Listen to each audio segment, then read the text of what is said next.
Mhm. Hi guys, mambo vipi? Hope wote mko poa na mimi pia niko poa, namshukuru Mungu. Thank you guys kwa kuwa pamoja na mimi hapa, kuendelea kusubscribe, kulike, kushare na comment. Nawapenda sana na wajari na wathamini kwa kile ambacho mnaendelea kusapoti hapa kila siku. Nadhani kuna vitu mnajifunza.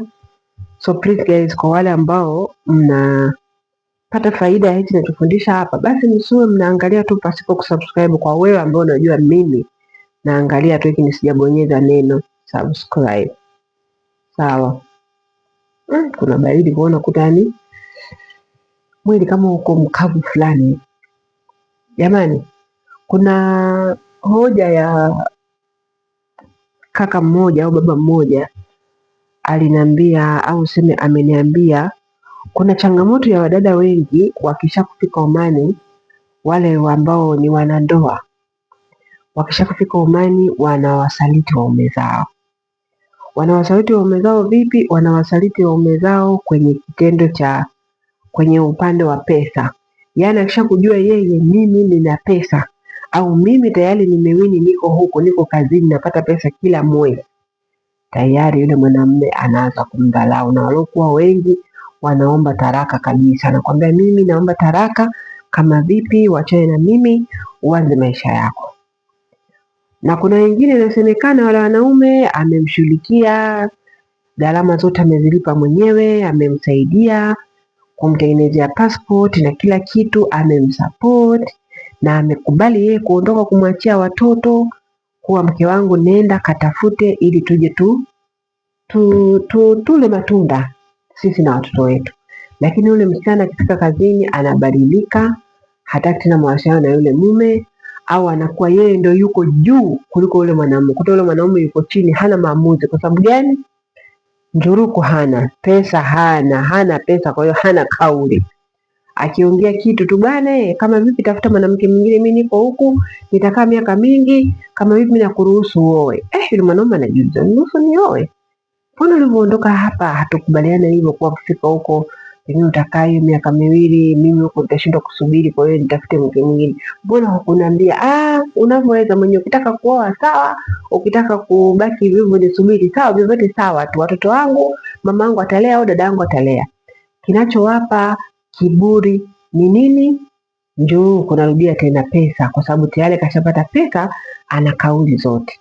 Niwaambieni wadada, wa mama wote ambao mmeingia kufanya kazi Uarabuni, pesa sio kila kitu. Lazima ufahamu, pesa sio kila kitu. Kuna watu wamefanya kazi Uarabuni, wamerudi nyumbani wanaumwa, kuchoka, mwili wako umedhoofika, umefanya kazi miaka mingi, unahitaji mtu akuuguze, unahitaji mtu akusaidie. Kwa hiyo kwa yoyote ambao unajua wewe umesafiri, umeacha familia yako imekusupport, ambao ni mume, mchumba, au ni mtu ambaye uko unamwamini alijitoa kwa ajili yako, alafu ukafika kazini ukamgeuka bila sababu. Sawa, kuna wengine wanamgeuka kwa sababu maalum, labda wewe mwanaume amekutapeli pesa, amefanya tofauti vile mnavyopanga, una haki ya kumwambia kuwa bana, mimi na wewe bora basi. Lakini kuna wengine hawajafanyiwa chochote, mpaka anamfanyia yule mwanamume kila kitu na nini, anamshughulikia, hasemi kuwa mimi nikisema huko nitakutelekeza, lakini ndani ya moyo wake ananyamaza kimya, ili tu ashughulikiwe kuwa mimi huyu nikifanikiwa kusafiri tu hapa, mimi na yeye basi, yaani namsubiri tu mwache tu apambane, nipate pasipoti, mimi niingie kazini. Kitendo cha kuingia mguu wangu kwenye ndege, mimi na yeye basi. Ndugu zanguni, unakujua ulikotoka, hukujua unakokwenda. Sawa, umetoka Tanzania, umeacha mume.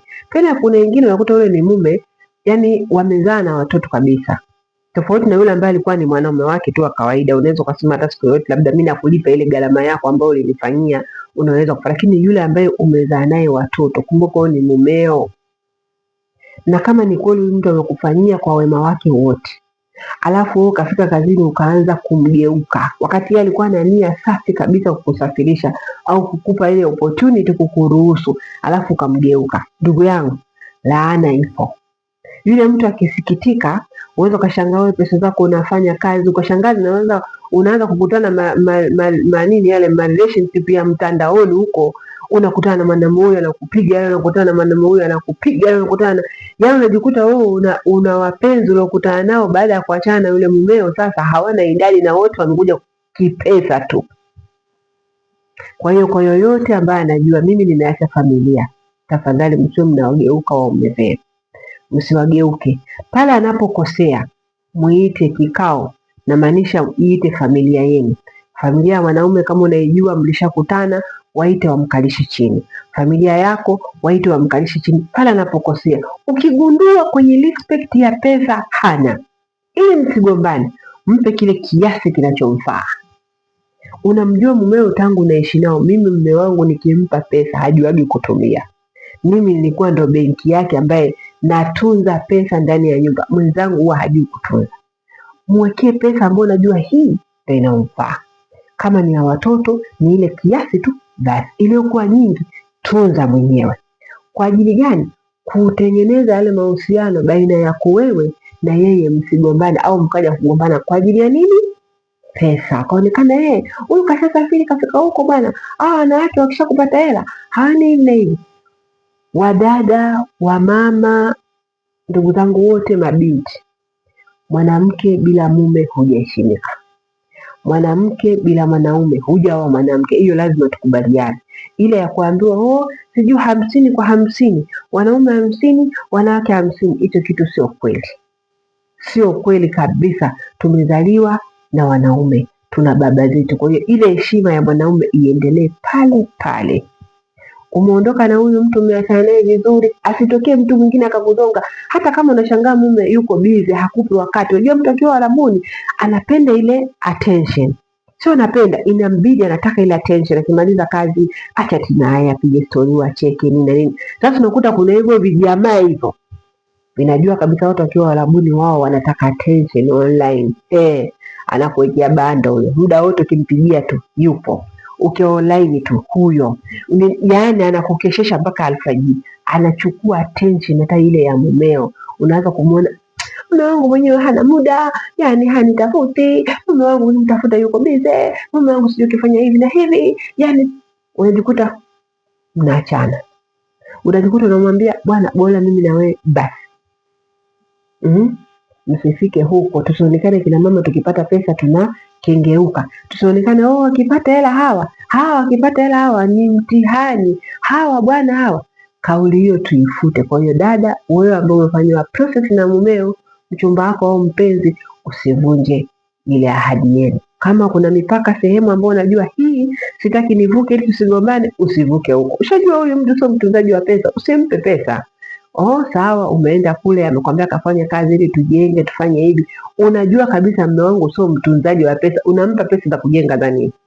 Wewe zungumza naye kwa utaratibu vizuri kabisa. Unampa tu pesa ya matumizi ya watoto ya nini ya kwake yeye inamtosha, nyingine yote unaibana mwenyewe. Siku ukirudi ndo mnajenga, alafu mapenzi anakuwa yako pale pale, hujaharibu kitu.